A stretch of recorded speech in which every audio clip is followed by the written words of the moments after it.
রূপান্তরের সত্যের আজকের এই পর্বে সবাইকে স্বাগতম। প্রিয় বন্ধুরা, প্রীতি, সালাম এবং শুভেচ্ছা নেবেন। আজ 12ই ফেব্রুয়ারি সকাল থেকে বাংলাদেশে ভোট গ্রহণ শুরু হবার কথা, কিন্তু যেহেতু এটা পৃথিবীর সেরা নির্বাচন, অলরেডি আমরা শুনতে পাচ্ছি, বিভিন্ন ভিডিও পাচ্ছি, অভিযোগ পাচ্ছি যে গতকাল সন্ধ্যা 7টা থেকেই ভোট গ্রহণ শুরু হয়ে গেছে এবং কোনো কোনো কেন্দ্রে ভোট গ্রহণ শেষ করে রীতিমতো রেজাল্ট শিট পর্যন্ত রেডি হয়ে আছে।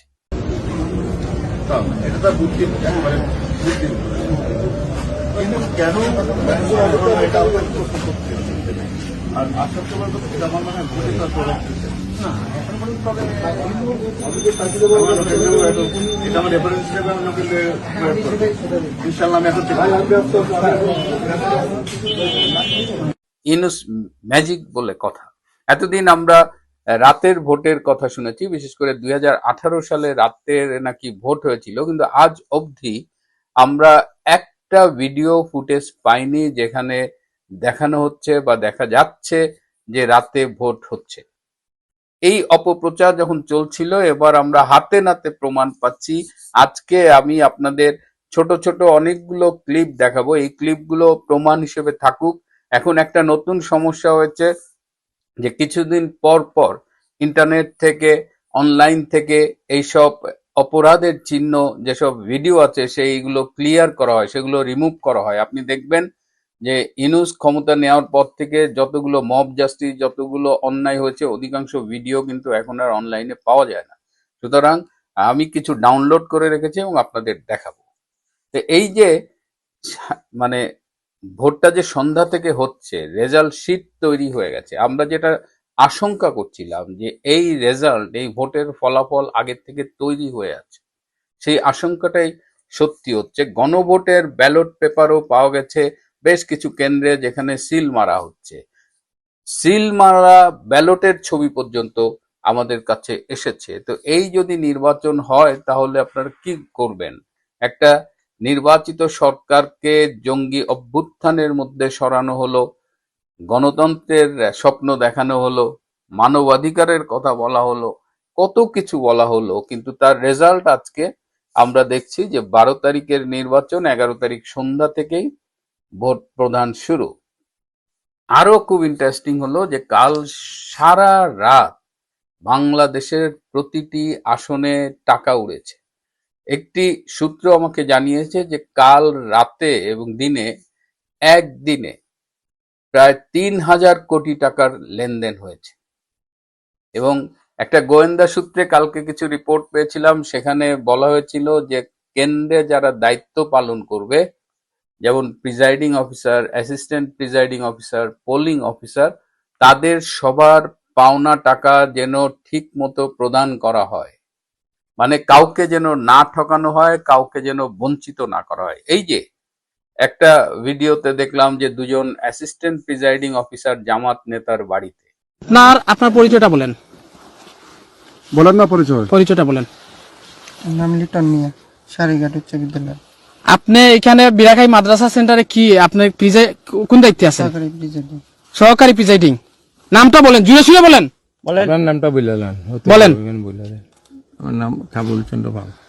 আপনারা একজনের বাড়িতে, মানে প্রকাশ্যে জামাতে ইসলামীর একজন নেতা ওই আলিমুদ্দিন ওনার বাড়িতে কেন গেছিলেন এটা বলেন। টাকার জন্য না, কিসের জন্য গেছিলেন? এই বেশ না, এই ব্যাড এইগুলো নিয়ে কিসের জন্য গেছিলেন বলেন। আপনারা বলেন।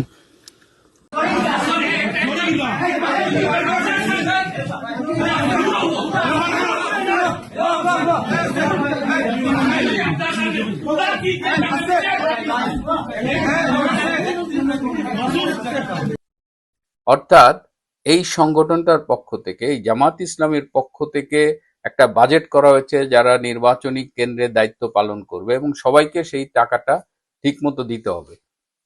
পরশুদিন আমাকে একজন চিটাগাং থেকে ফোনে বলছিলেন যে আমি একটা ভিডিও করেছিলাম যে পরিবার প্রতি 15,000 টাকা দেওয়া হবে। তো সেই লোক আমাকে একটা খুব সুন্দর কথা বলেছে, খুবই মূল্যবান কথা, যে বলেছে যে জামাত বলেছে 15,000 টাকা তারা পরিবার প্রতি দেবে, তো যার কাছে এই টাকাটা দেবে জামাতের সংগঠনের, সে ঠিক যে 15,000 টাকা ওই পরিবারকে দেবে, কিন্তু এই টাকাটা যদি বিএনপির কাউকে দেয়া হতো তাহলে দেখা যেত যে সে 1,000 টাকা ওই পরিবারকে দিছে আর 14,000 টাকা তার নিজের পকেটে রেখেছে। সুতরাং জামাতের ইসলাম এই যে টাকার খেলা চলতেছে, বিএনপির অনেকেও টাকা নিয়ে ধরা পড়েছে, তো জামাত খুব অর্গানাইজড এবং যে জামাত যে টাকাটা কমিট করেছে যাকে দেওয়ার, সেই টাকাটা সেখানে সেই পরিবারে পৌঁছে যাচ্ছে। এটা হলো জামাতের ক্যাডার ভিত্তিক সংগঠনের ডিসিপ্লিন, মানে অন্যায়গুলো তারা অত্যন্ত শৃঙ্খলার সাথে করে থাকে। আরো নতুন কিছু বিষয়, যে জামাতের যেহেতু ক্যাডার সংখ্যা লিমিটেড, আমি আগেও বলেছি যে তাদের ক্যাডার একদম যা আছে, যেমন ধরেন চট্টগ্রামে একটা মিটিং হবে, তারা চট্টগ্রামের আশেপাশে সব জায়গা থেকে ক্যাডার আনবে। যদি চট্টগ্রামে একই সময়ে 4টা মিটিং হয় তখন কিন্তু তারা বিপদে পড়ে যায়, তখন ওই একই লোক 4 ভাগে ভাগ হয়ে যায়। তো এবার এই নির্বাচনে তাদের প্রচুর ম্যান পাওয়ার লাগছে, কিন্তু যেহেতু তাদের সদস্য সংখ্যা সব লিমিটেড, তাদের ভোটের সাপোর্ট 6-7%, সর্বোচ্চ 10%। তো এবার তারা রোহিঙ্গা শিবির থেকে প্রচুর রোহিঙ্গা ভাড়া করেছে তাদের ভোটে খাটবার জন্য। অনেক রোহিঙ্গাই ইতিমধ্যে অ্যারেস্ট হয়েছে। আর আরেকটা ইন্টারেস্টিং বিষয় যে তারা ঠিক করেছে বেশ কিছু কেন্দ্র তারা পুড়িয়ে দেবে। কেন্দ্র পুড়িয়ে এই দোষটা চাপাবে আওয়ামী লীগের উপরে, কারণ আওয়ামী লীগ নির্বাচন বর্জন করেছে এবং এর আগে আমরা দেখেছি যে বিএনপি নির্বাচন বর্জন করত।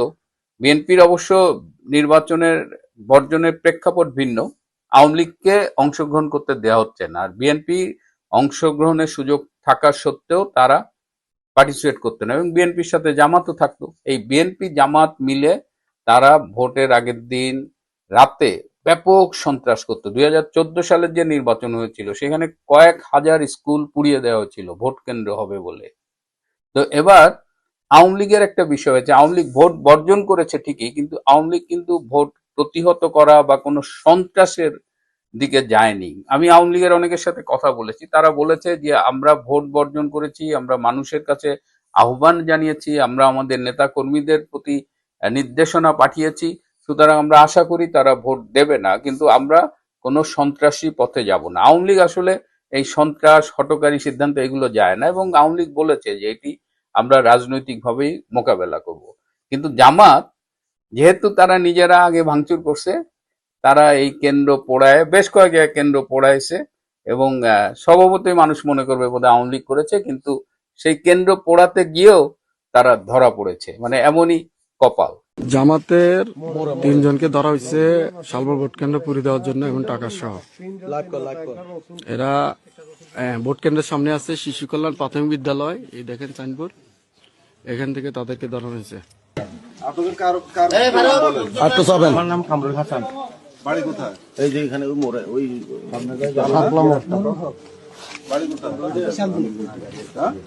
আমির ভাই, আপনারা ডাকেন।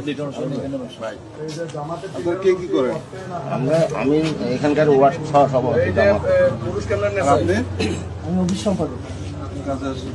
এখান থেকে এখানে উঠে মুরব্বীরে ধরলাম, মুরব্বীর পকেটে টাকা, আর দেখি ওনার হাতে দেখবে ওইটা, আর ওরা দুজনে, উনি আর উনি, এই দুজনের হাতে এটা। হ্যাঁ, কোন তো সমস্যা নাই, এই 2জন থেকে পাইছি আমরা। টাকা কি কাউরে দিচ্ছিল এরকম পর্যায়ে পাইছেন, নাকি এমনি কাছে ছিল? না, টাকা দিচ্ছে, ওইখান থেকে নেমে মানে উঠতেছে উপরে। তো এখানে একটা লোক ছিল ওদের রিসিভ করতেছে, হ্যাঁ, ওরে টাকাটা দিতে চাচ্ছিল, উনি দূরে যাইছে আমার ধরার সাথে সাথে, মানে ওরা টাকা দিবে আর অপটেনটা দিবে। এখন যে আশঙ্কাটা হলো যে জামাতে ইসলামকে ক্ষমতায় আনার জন্য ডক্টর ইউনূস মরিয়া, জেনারেল ওয়াকার সেও মরিয়া, কিন্তু সে আবার তারেক রহমানের সাথে ভাঁজ খাচ্ছে, তারেক রহমানকে বোঝাচ্ছে যে স্যার আমরা আপনার সাথে আছি, কিন্তু তলে তলে জামাত। এখন ভয়টা হলো যে আলটিমেটলি যে রেজাল্টটা ডিক্লেয়ার হবে সেখানে জামাতকেই মেজরিটি আসনে বিজয়ী দেখানো হবে কি না। বিএনপি বলেছিল তারা মধ্যরাত থেকে ভোট কেন্দ্র পাহারা দেবে, কিন্তু আজকে এখন পর্যন্ত যা জানতে পারছি তাতে তো মনে হচ্ছে বিএনপির নেতাকর্মীরা বোধহয় ক্ষমতায় চলে গেছে, এই আনন্দে কাল নাকে তেল দিয়ে ঘুমিয়েছে। না হলে জামাত এত এত এত অপকর্ম করলো, এর খুব কমই বিএনপি ধরতে পেরেছে। সুতরাং আপনারা রেডি থাকেন, পপকর্ন এসব নিয়ে বসে থাকেন, খেলা চলছে। এবং আজকে ওরা যেটা করেছে, ওরা অপকর্মগুলো কাল রাতেই সেরে ফেলেছে। আজকে আমাদের কিছু বিদেশি পর্যটক এসেছে, পর্যটকই আমি বলি, যদিও তারা নির্বাচন পর্যবেক্ষক হিসেবে এসেছে। তারা এই ঘুরবে, তাদের কোথায় কোথায় যাবে এগুলো ফিট করা আছে। তারা দেখেন একটা রিপোর্ট দিবে যে আসলেই বিশ্বের সেরা নির্বাচন করেছে ডক্টর ইউনূস। কি আর বলবো, এই হলো বাংলাদেশ, এই হলো বাংলাদেশের মানুষের কপাল। আপনাদের কপালে এই লেখা আছে। আপনারা তো শেখ হাসিনাকে সহ্য করলেন না, শেখ হাসিনাকে দেশ থেকে বাধ্য করলেন, দেশটাকে স্বর্গ বানাবেন, এক ইউনূসের মতো এক ডাকাত ভণ্ড সেই লোকটাকে এনে বাংলাদেশকে ধ্বংস করলেন এবং তার কফিনের শেষ পেরেকটা মারা হলো এই নির্বাচনে। প্রিয় বন্ধুরা, আজ এ পর্যন্তই। ভালো থাকবেন, সুস্থ থাকবেন, তার চেয়েও জরুরি হলো নিরাপদে থাকবেন। সবাইকে অনেক ধন্যবাদ।